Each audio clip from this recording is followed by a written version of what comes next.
Baik, bismillahirrahmanirrahim. Assalamualaikum warahmatullahi wabarakatuh. Teman-temanku yang badan luar biasa, kita ketemu dalam waktu dan gelombang yang berbeda namun tetap mengkaji pragmatik yang sama. Hari ini topik kajian kita ingin menulis artikel pragmatik. Nah, artikel pragmatik berarti yang akan kita tulis adalah sebuah artikel penelitian mini tapi dikemas dalam sebuah artikel. Topiknya adalah topik-topik dalam bidang pragmatik. Ya, bisa topiknya bisa hal terkait dengan tidak tutur, penutur, kemudian ada peranggapan, ada implikatur, ada prinsip kerjasama, ada prinsip santunan, kemudian ada dieksis, ada implementasi pragmatik dalam pembelajaran, kemudian ada juga mungkin konteks dan konteks dalam kehidupan sehari-hari yang nantinya menjadi salah satu pilar pengembang terintegrasi antara proses pembelajaran yang sudah selama ini kita lakukan dengan hasil literasi yang kita lakukan dan kita integrasikan dengan sumber-sumber literasi yang selama ini sudah kita baca. Nah, oleh karena itu teman-teman, saya berharap nanti bisa menghasilkan publikasi ilmiah dalam bentuk artikel. Sebagaimana kalau untuk anak S1 itu nanti akan menghasilkan sebuah artikel yang dipublikasikan di jurnal belum terakreditasi, kemudian S2 itu pada jurnal terakreditasi, dan S3 sesuai dengan jurnal internasional. Ini sesuai dengan Permendikti nomor 152 garing E garis miring T garis miring 2012 tentang publikasi karya ilmiah. Nah, ini yang kita harapkan nanti teman-teman ini bisa menjadi salah satu pilar pengembang. Kalau guru-guru sekarang itu berdasarkan Permenpan nomor 16 tahun 2009 terkait dengan PKG PKB, khususnya PKB ini terkait dengan pengembangan diri, publikasi ilmiah dan karya inovatif. Jadi kalau teman-teman ini mahasiswa pragmatik nanti menghasilkan karya pragmatik dalam bentuk artikel, publikasi, maka ini akan menjadi salah satu titik temu bagaimana kita bisa menghasilkan karya yang ke depan itu bisa menjadi bekal kalian pengembangan keprofesian berkelanjutan, ya. Nah, selama ini kalau kita hanya memanfaatkan HP untuk update status, untuk lihat-lihat, untuk Facebookan, untuk Twitteran. Nah, saat ini saya ingin teman-teman memanfaatkan HP untuk menelusuri referensi sumber-sumber literasi dari perpusnas.go.id, dari arfusratulisa.id, dari digital.id, dari kemendikbud.go.id, dari library.uns.ac.id, dan juga dari sumber-sumber literasi yang memang teman-teman bisa runut di situ, di dalamnya. Jadi teman-teman betul-betul harus bisa memanfaatkan sumber-sumber literasi digital untuk nanti menjadi salah satu bagian upaya pemerkayaan dari diksi-diksi dan juga kajian-kajian pragmatik yang kita manfaatkan, ya. Nah, ini yang saya ingin harapkan teman-teman ini menjadi orang-orang pilihan dari dua kelas yang ada. Kita ambil 15 orang, ya, 15 orang kemarin yang daftar untuk kita menghasilkan karya publikasi. Maka teman-teman harus beradaptasi, ya, sehingga proses ini menjadi salah satu titik temu karena ini merupakan bagian dari proses pengubahan mindset kita. Untuk melihat cara pandang kita bagaimana dan kita cepat beradaptasi. Lalu visioner, teman-teman harus visioner apa yang mau dihasilkan dan apa yang ingin disampaikan kepada publik. Dan tentu ini bagian dari karya inovatif yang nanti bisa kita kaji dengan apa kita penguasaan teknologi, memanfaatkan teknologi dan fokus pada target yang akan kita hasilkan. Nah, kemudian aktif, kreatif, inovatif dan produktif ini menjadi bakal awal untuk kita semua. Nah, Pak Romadi ingin sampaikan beberapa hal kaitannya dengan melihat berbagai peluang dan tantangan dalam publikasi ilmiah ini. Tentu saja teman-teman nanti akan memiliki Formula 4C di abad 21 ini yang saya harapkan sebelum Anda menjadi mahasiswa tulen, mahasiswa sejati yang akan lulus menjadi memakai toga wisuda seperti ini, ya. Jadi kalian harus punya hard skill dan soft skill, berpikir kritis, komunikatif, kolaboratif, sehingga nanti akan punya kompetensi bekerja sama, kemudian berpikir kritis, dan ini menjadi bagian yang tak terpisahkan. Bagaimana kita betul-betul menjadi mahasiswa yang memiliki pembeda. Mahasiswa yang memiliki pembeda, kalau sering Pak Romadi katakan pakai istilahnya Pak Hermawan Kartajaya, kita harus memiliki PDB. PDB, positioning, different, dan branding. Jadi kita harus punya pembeda itulah yang nanti akan menjadi branding teman-teman semua. Nah, oleh karena itu Pak Romadi harapkan nanti silahkan teman-teman bisa lihat di Google Cendekia. Ini misalnya karya-karya Pak Romadi, ini dokumentasinya ada sekian di Google Drive. Ya, di Google ini tulisan-tulisan dari Scopusnya ini, disitasi ini, citasinya. Tapi ini mungkin kalau kalian lihat sekarang sudah berubah lagi. Nah, ini menunjukkan bahwa karya-karya kita itu diakui oleh dunia. Karya-karya kita itu disitasi oleh dunia. Nah, oleh karena itu dari sinilah yang nanti bisa menjadi salah satu pilar karya-karya kita itu akan bisa dimanfaatkan dan dinikmati publik. Ya, ini yang nanti bisa diharapkan. Pak Romadi berharap silakan nanti karya-karya itu bisa dilihat dan dikemas menjadi sumber-sumber literasi. Silakan nanti buka di Google Cendekia, ketik Muhammad Romadi. Nah, situ nanti banyak karya-karya, artikel-artikel Pak Romadi dan juga bersama kakak-kakak kelasmu yang bisa dimanfaatkan sebagai sumber literasi. Nah, disitulah yang nanti akan bisa kita manfaatkan sehingga kita nanti akan menghasilkan karya-karya inovatif seperti ini. Bisa dalam bentuk buku, ke depan kalian bisa menghasilkan karya-karya buku, bisa menghasilkan karya-karya kreatif dalam bentuk artikel jurnal, dan juga karya-karya lain dalam bentuk modul atau monograf ya. Ini yang Pak Romadi harapkan. Ini ketika kita menulis bersama book chapter yang kita tulis bersama-sama seperti ini. Lalu kita juga harus banyak membaca referensi-referensi, sumber-sumber literasi dari para penulis-penulis sebelumnya, dari tokoh-tokoh sebelumnya, biar menjadi inspirasi bagi kita semua ya. Nah, tindak lanjutnya apa sekarang? Luruskan niat, fokus, semangat dan sabar untuk membangun keabadian dengan menulis dan berbagi tulisan. Jadi kalau tulisan-tulisan kita nanti sudah menghasilkan tulisan, lalu dibaca banyak orang, berarti hidup kita bermanfaat. Nah, ini yang kita harapkan. Jadi bukan sekedar kita menjadikan ide gagasan itu berhenti, tapi mampu menjadi sumber tulisan yang disitasi oleh orang lain ya. Nah, ini yang Pak Romadi harapkan, sehingga nanti teman-teman harus mulai di sini. Menulis itu biasanya kan yang menjadi kesulitan adalah menggali ide. Idenya apa? Ya, mau nulis apa gitu. Nah, nulis topiknya berarti kan kita ada kesulitan untuk menggali ide secara kreatif. Jadi contoh misalnya tindak tutur direktif penyiar radio di kota Surakarta, gitu. Ini kan menjadi sebuah tulisan unik. Tindak tutur direktif. Nah, tindak tutur komisif ya, dalam diskusi di TV online atau di media online ya. Jadi kita bisa memilih dan memilah dalam media cetak maupun media online. Nanti tinggal kita pilih sendiri. Nah, jadi di situ hambatan yang kedua, jadi hambatan-hambatan yang sering dialami oleh para mahasiswa ataupun juga guru, dosen, itu kadang adalah bagaimana menggali ide, menangkap ide secara kreatif ya. Hambatan yang kedua itu sering karena tidak tahu metode eksekusinya. Jadi bagaimana mengeksekusi ide itu? Tahu ide ini menarik, tapi mau dieksekusi bagaimana? Nah, ini butuh kepiawaian, butuh keterampilan untuk mengeksekusi itu. Hambatan yang ketiga karena memikirkan ketakutan yang belum tentu terjadi. Jadi takut nanti iya bisa ndak ya? Ini bagus ndak ya? Jangan-jangan jelek. Lah, itu menjadi ragu-ragu.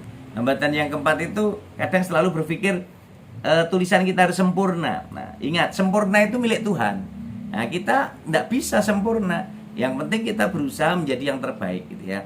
Dan hambatan yang terakhir adalah tidak pernah memulainya. Nah, kalau tidak pernah dimulai, lah kapan kita akan menghasilkan tulisan?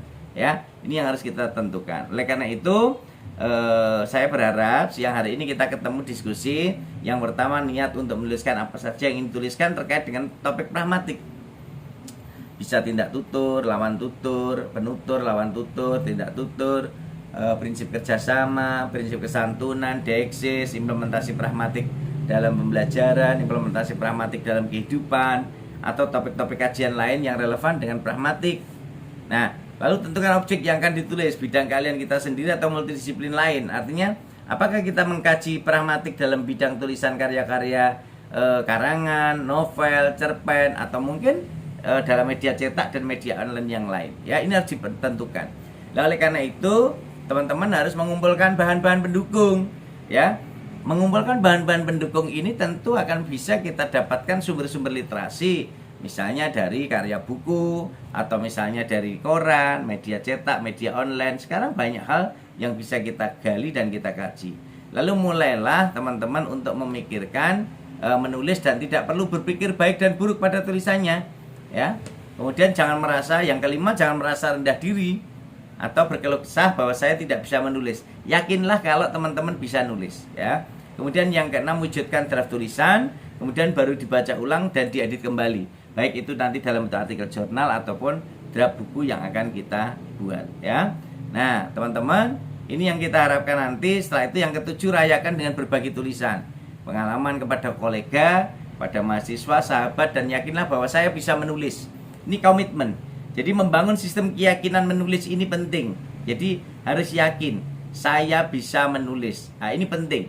Membangun sistem keyakinan bahwa saya bisa menulis. Menulis apa saja? Menulis dari mulai menulis status, menulis artikel, menulis buku, menulis monograf, menulis apapun, ya. Harus dimulai dari sana. Sehingga dari sini mulailah dengan 8D. Apa yang dilihat, ya. Apa yang dilihat. Apa yang dilihat ini bisa menjadi tulisan. Ya, seperti tulisan-tulisan Pak Romadi itu berasal dari apa yang dilihat dan didengar, ya. Dari apa yang dialami, yang kedua yang dialami, dilihat, didengar, kemudian dialami, yang dirasakan, yang dikerjakan, dikomunikasikan, dikolaborasikan, dikritisi dan dibicarakan serta disayangi. Jadi kalau ini semua terintegrasi di dalamnya, maka nanti akan bisa menjadi tulisan yang sangat bagus dan menarik, ya. Ini karya-karya abadi yang kalian harus memiliki juga. Jadi ke depan Pak Romadi selalu memiliki visi individual bahwa saya harus menulis sejumlah usia saya. Jadi kalau nanti Pak Romadi mati, meninggalkan karya-karya tulisan yang tentu saja masih bisa bermanfaat untuk kemaslahatan umat. Ketika tulisan-tulisan Pak Romadi masih dibaca umat, berarti ide-ide Pak Romadi tetap hidup sepanjang hayat. Sehingga tetap turut serta menyinari dunia seperti bintang, bulan, dan matahari yang selalu menyinari bumi, baik tampak maupun tidak tampak oleh manusia. Sehingga di sini komitmen kita, karya-karya indah kita akan kita tulis panjang hayat kita. Selama ini kalian mungkin menjadi penulis dan sekaligus pembaca. Apakah kalian pengen menjadi penulis dan sekaligus pembaca, atau sekedar menjadi mahasiswa dan dosen yang hanya membaca dan menyitasi karya orang lain? Kapan disitasi? Saatnya Anda memilih. Ini pilihan kita. Jadi harapan Pak Romadi ini yang nanti harus kita buat untuk bisa membuat artikel jurnal yang tentu saja akan berdampak untuk kita. Jadi artikel-artikel yang bisa kita bahas nanti kita nggak usah jauh-jauh dulu ke artikel internasional, tapi kita ke artikel nasional yang artikel Sinta, ya. Jadi para mahasiswaku Pendidikan Bahasa dan Sastra Indonesia FKP UNS ini kan keren-keren. Karena kalian sudah menyisihkan sekian banyak mahasiswa untuk masuk ke Prodi Bahasa Indonesia. Tingkat keketatan kita sekarang nomor 2 untuk sains sosial humaniora. Jadi kalau kalian bisa masuk ke Prodi Pendidikan Bahasa Indonesia itu berarti keren, ya, hebat dan luar biasa. Nah, sekarang buktikan kalau kalian bisa masuk dengan luar biasa, ya harus bisa menghasilkan luaran yang luar biasa. Jadi jangan hanya sekedar kalian tidak punya karya apa-apa, ditanya karyanya apa, diketik di Google mukhibun, yang betul yang keluar makbulin, nah, malah beda ukara nanti, ya. Jadi mukhibun diketik di Google not found, gitu berat. Nah, harusnya mukhibun nanti akan keluar. Sebagai contoh itu saja, misalnya kita akan lihat bersama-sama. Jadi teman-teman harus bisa melihat secara detail ketika nanti menulis secara optimal, misalnya, ya. Jadi ketika kalian nanti misalnya akan menulis sebuah topik, ya, menulis sebuah topik misalnya di mana, ya, topiknya misalnya di sini misalnya. Ini saya contohkan misalnya di sini saya tuliskan Google, ya. Nah, ini misalkan siapa tadi, mukhibun. Nah, mukhibun. Wah, ini mukhibun, Jurnal Bahasa dan Sastra Indonesia. Wah, lumayan, ini mukhibun. Nah, jadi akan muncul seperti ini. Jadi misalnya kita akan tulis siapa, ya, Muhammad Romadi, ada enggak, ya, Muhammad Romadi. Nah Nah, ini Muhammad Romadi. Nah, jadi tulisan-tulisannya akan muncul di sini. Nah, ini yang Pak Romadi harapkan nanti kalian juga akan tulisan-tulisannya mewarnai seperti ini. Nah, ini tulisan-tulisan yang mewarnai di sini, sehingga nanti dari sekian rangkaian yang teman-teman tulis ini akan bisa berdampak. Nah, nanti saya berharap teman-teman bisa melihat di sini. Ketika kita melihat dari komponen ini, misalnya kita buat ke Google Cendekia ya. Kita lihat ke Google Cendekia. Nah, ini Google Cendekia. Nah, Google Cendekia kita cek di sini. Sehingga hasil karya ini akan lihat Muhammad Romadi. Nah, ini. Nah, ini dari sisi sitasi sudah dirujuk 5170. Ini bagian dari karya yang tulisan-tulisan Pak Romadi yang diakui oleh dunia. Sehingga kalau kita lihat di sini misalnya Muhammad Romadi ya. Nah, kita klik di sini. Dari sisi literasi, Pak Romadi kan berada di paling atas ya. Jadi posisinya dari sekian ini ternyata bisa menjadi salah satu bagian dalam bidang bahasa Indonesia. Nah, Pak Romadi nomor 2. Nah, kemudian sosiopragmatik masih di atas. Kemudian linguistik, masih nomor 2. Nomor 1 muhibun. Nomor 1 muhibun ya. Keren, muhibun top, Marco top luar biasa ya. Nomor 1 muhibun. Nah, dalam bidang pendidikan kita lihat misalnya di bidang pendidikan ini, pendidikan ternyata Pak Romadi jauh di halaman kedua mungkin, karena posisi Pak Romadi, tulisan-tulisan Pak Romadi kan bukan ke arah pendidikan tapi ke linguistik. Sehingga mungkin akan berbeda di sini. Nah, ini yang Pak Romadi inginkan, teman-teman nanti bisa menghasilkan karya-karya yang luar biasa seperti ini. Sehingga kalau ini teman-teman bisa lakukan seperti ini, maka nanti akan menghasilkan banyak karya, dan karya-karya itu akan bisa kita lihat secara bersama-sama. Nah, ini kalau kita lihat dalam konteks ini, tentu teman-teman ini semua dihasilkan dari karya-karya publikasi kita ya. Jadi kalau misalnya kalau kita lihat bersama-sama sini, misalnya di 11 Maret ya. Nah, Pak Romadi 11 Maret tulisannya 1 2 3 4, nomor 4 dari sekian ribu mahasiswa dan sekian dosen. Ini Mas Kundaru di bawahnya Pak Romadi, terus ada lagi Pak Slamet Riyadi. Nah, ini karya-karya yang harus kita lihat bersama-sama, sehingga harapan Pak Romadi ini nanti akan bisa kita manfaatkan untuk karya-karya besar kita yang tentu saja ini akan bisa menjadi karya anak bangsa ya. Ini yang Pak Romadi harapkan, teman-teman nanti bisa memanfaatkan semua komponen ini untuk menjadi salah satu bagian tak terpisahkan untuk memilah dan memilih ya, Jadi ini urutannya nanti kalian menulis ya. Yang pertama, kalau kerangka menulis, langkah-langkah menulis artikel jurnal ilmiah itu yang pertama identifikasi topik. Identifikasi topiknya apa? Pragmatik. Mau subtopiknya apa? Tindak tutur, penutur lawan tutur, kemudian prinsip kerjasama, prinsip kesantunan, dieksis, atau mungkin implementasi pragmatik. Yang kedua, mencari jurnal. Nah, jurnalnya jurnal apa? Nanti kita akan share ke sana. Teman-teman pilih salah satu jurnal. Nanti akan Mbak Nur nanti membuat grup kita ber-15 ini, nanti kirimi alamat-alamat jurnal se-Indonesia ya. Kemudian yang ketiga, menentukan jurnal yang mau kita ambil, jurnal apa ya. Upayakan kita tidak jurnal yang kita miliki di bahasa, kita keluar saja biar nanti kita bisa karya-karya kita dibaca banyak orang di luar. Kemudian menulis artikel. Setelah menulis artikel, lalu kita sesuaikan template-nya yang ada di jurnal yang kita tuju itu, baru kita mengirimkan artikelnya ya. Pertama kita pra menulis ya, jadi kita mikirkan topik apa yang kita tulis, lalu kita draft tulisan kita, lalu kita revisi, kita edit, baru kita publikasikan ya. Ini jurnal-jurnal yang LIPI dari Sinta 1 sampai 6 ya. Nanti saya kirimkan. Ini jurnal-jurnalnya.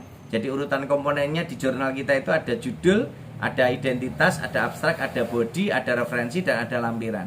Nah, ini yang harus kita lihat. Jadi masing-masing judul nanti akan kita lihat petanya, judul tidak lebih dari 12 kata. Jadi topiknya harus kita pilih di situ. Nah, sehingga posisi ini yang ketika nulis judul nanti diikuti dengan abstraknya. abstrak ini sekitar 200 kata atau satu paragraf ya. Kemudian nanti dari abstrak ini ada kata kunci 3 sampai 6 kata dari judul kita ya. Ini contohnya abstrak di sini tulisan Muhammad Romadi ini tujuan penelitiannya adalah mendeskripsikan dan menjelaskan aneka wacana kritis koran Solo Pos. Ya, ini untuk abstraknya. Lalu bagian pendahuluan di badan top di tubuhnya, di tubuh artikel kita bisa lihat ini bagian pendahuluan ada latar belakangnya, bagian pendahuluan, kemudian nanti di bagian materi dan metode, kemudian fokus materi tulisan kita apa, kemudian metodenya penelitian kualitatif, deskriptif kualitatif yang nanti kita jabarkan di dalamnya, lalu hasil dan pembahasan. Hasil pembahasan ini kita kaji dengan penelitian-penelitian relevan dan akhirnya nanti hasil pembahasan ini kita simpulkan pada titik temu simpulan dan implikasinya apa, terus nanti baru ke referensinya yang kita pakai sesuai yang kita citasi. Nah, referensi ini kalau bisa ya di bawah 5 tahun ya, sehingga nanti betul-betul masih up to date. Nah, teman-teman, jadi ini salah satu trik dan strategi untuk menulis artikel ilmiah yang tentu saja akan kita hasilkan publikasi untuk kita. Tetap semangat, mari kita coba dan kita diskusikan untuk penulisan artikel jurnal ilmiah yang keren dan luar biasa agar teman-temanku menjadi pembeda, jadi mahasiswa-mahasiswa hebat yang bermanfaat, menjadi mahasiswa sejati yang selalu menginspirasi dan memotivasi, menjadi mahasiswa bermartabat yang maslahat untuk umat. Tetap berliterasi dengan Ratu Lisa, rajin menulis dan baca untuk kemajuan dan kejayaan multi generasi Indonesia. Sehat, sukses, dan luar biasa.